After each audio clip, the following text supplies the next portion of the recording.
आवश्यकता पड़ा ओडिया संस्कृति को जो भाव में एक कला पहाड़ आसी ओडिशा रे तमिलियन भिके पांड्यान जो भाव में ओडिया संस्कृति जगन्नाथ संस्कृति की ध्वंस कर चली गो भक्षण करी तानिया जानी को श्रीमंदिर रे राति 4टार प्रवेश कराई आम हिंदू धर्म को नष्ट कर चली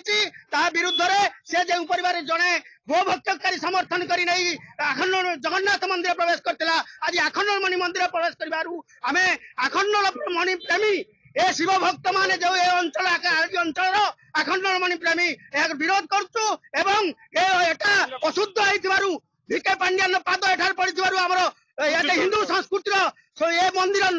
नष्ट होइथिबारु एवं शुद्धिकरण आमे तयार करुचु गंगा पानी सिंचन करी शुद्धिकरण करुचु पांड्यान जा करिसंती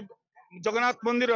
तार प्रतिवाद रे आमे सेवायत तरफरु तो प्रतिवाद करुचु आज तार शुद्धिकरण करुचु जे से एमिति प्रत्येक मंदिर जाउचंती तापरे आज जो दर्शन माने जो भक्त माने आछंती 2 घंटा बंद करायछि मंदिर समस्तिक पई समस्तिक अधिकार अछि ता अर्थ न जे ताकू 2 घंटा लोकन को एटी बंद करा जिवो तांको पई 2 घंटा समय देजो एटा को हम तीव्र विरोध करुचु एवं शुद्धिकरण प्रक्रिया हमर तीव्र प्रत्येक मंदिर मध्ये शुद्धिकरण रहिबो एति कोइ मु से जो जगह